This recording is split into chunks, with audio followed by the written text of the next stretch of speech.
जय श्री राम। मित्रों, जनक जी की बातों को सुनकर के लक्ष्मण क्रोध से आग बबूला हो गए। उन्होंने गुरु से कहा, अगर आपकी आज्ञा हो तो ये धनुष क्या है, मैं पूरे ब्रह्मांड को कमलनाल के डंडे की तरह तोड़ करके फेंक दूं। चलिए उसी कड़ी में आगे देखते हैं क्या होता है कथा के माध्यम से। लखन सकोप बचन जे बोले, डगमगानी मही दिग्गज डोले।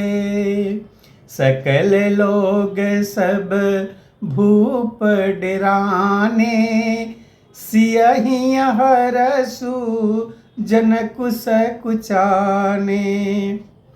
जो ही लक्ष्मण जी के क्रोध भरे वचन बोले गए, पृथ्वी डगमगा उठी, दिशाओं के हाथी कांप गए, सभी लोग और राजा डर गए। सीता जी के हृदय में अपार हर्ष हुआ और जनक जी भी सकुचा गए। गुर रघुपति सब मुनि मन माही, मुदित भये पुनि पुनि पुलकाही।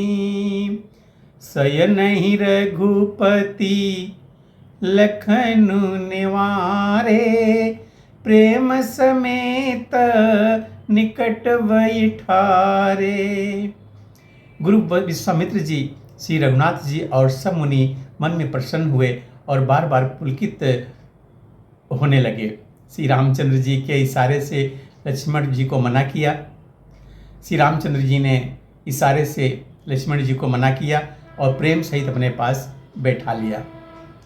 विश्वामित्र समय शुभ जानी, बोले यति स्नेहमय बानी। उठहु राम भंजहु भव चापा, मेटहु तात जनक परितापा। विश्वामित्र जी शुभ समय जानकर अत्यंत प्रेम भरी वाणी में बोले, हे राम उठो, शिव जी का धनुष तोड़ो और हे तात जनक जी का संताप मिटाओ। सुनि गुरु बचन चरण सिरुनावा, हर्षु विषादु न कछु बुरयावा।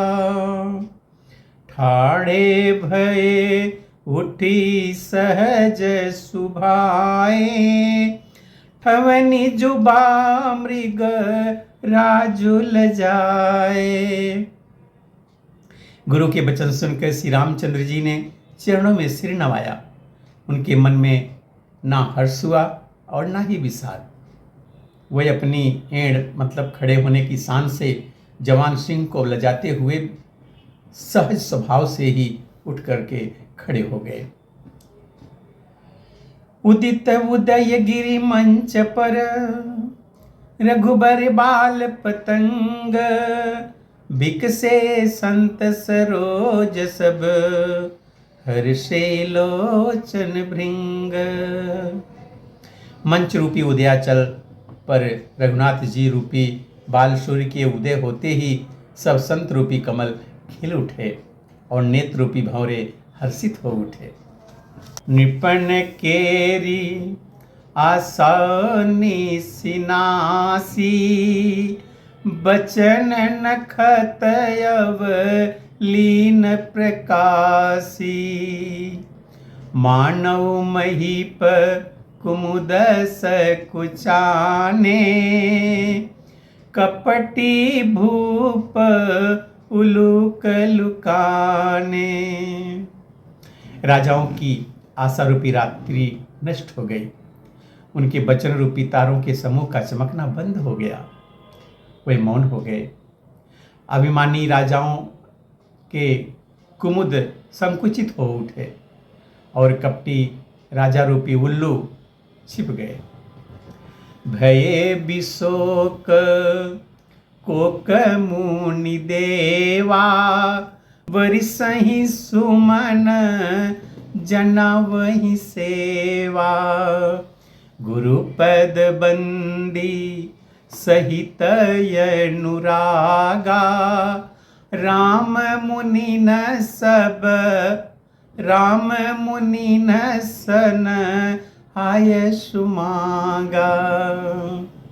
मुनि और देवता रूपी चकवे शोक रहित हो गए। वे फूल बरसाकर अपनी सेवा प्रकट कर रहे हैं। प्रेम सहित गुरु के चरणों की वंदना करके श्री रामचंद्र जी ने मुनियों से आज्ञा मांगी। सहज ही चले सकल जग स्वामी, मत्त मंजूबर कुंजर गामी। चलते राम सब पुर नर नारी, पुलक पूरी तन भये सुखारी। समस्त जगत के स्वामी श्री रामचंद्र जी सुंदर मतवाले श्रेष्ठ हाथी की सी चाल से स्वाभाविक रूप से ही चले। श्री रामचंद्र जी के चलते ही नगर भर के सब स्त्री पुरुष सुखी हो गए और उनके शरीर रोमांच से भर गए। बंदी पितर सुर सुकृत संभारे, जो कछु पुण्य प्रभाव हमारे। तव शिव धनु मृणाल किनाई, तोरहु राम गणेश गोसाई। उन्होंने पितर और देवताओं की वंदना करके अपने पुण्यों का स्मरण किया। यदि हमारे पुण्यों का कुछ भी प्रभाव हो तो हे गणेश गोसाई, रामचंद्र जी शिव जी के धनुष को कमल की डंडी की भांति तोड़ डालें। राम ही प्रेम समेत लखी, सखिन समीप बुलाई। सीता मातु स्नेह बस, बचन कहीं बिल गाई। श्री रामचंद्र जी को वात्सल्य प्रेम के साथ देखकर और सखियों को समीप बुलाकर सीता जी की माता स्नेहवश बिलाप करती हुई ये वचन बोली।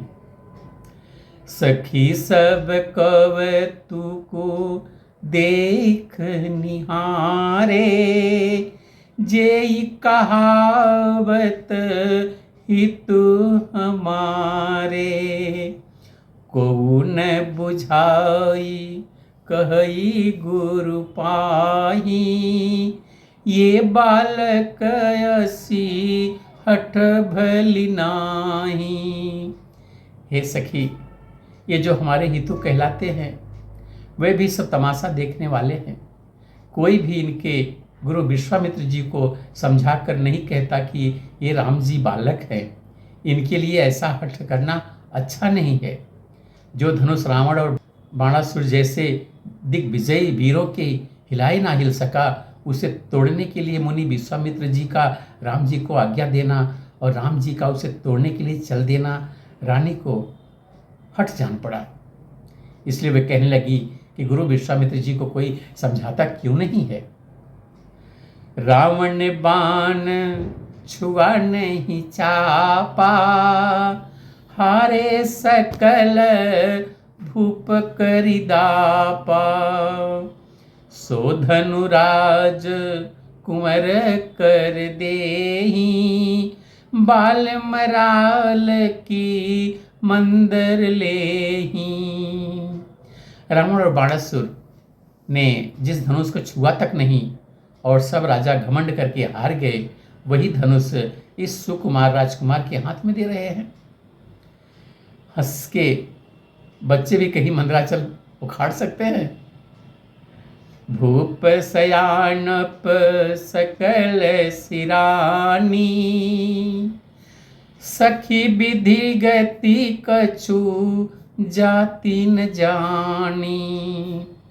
बोली चतुर सखी मृदुबानी, तेजवंत लघु गनियन रानी।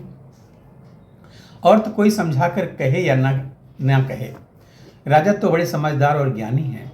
उन्हें तो गुरु को समझाने की चेष्टा करनी चाहिए।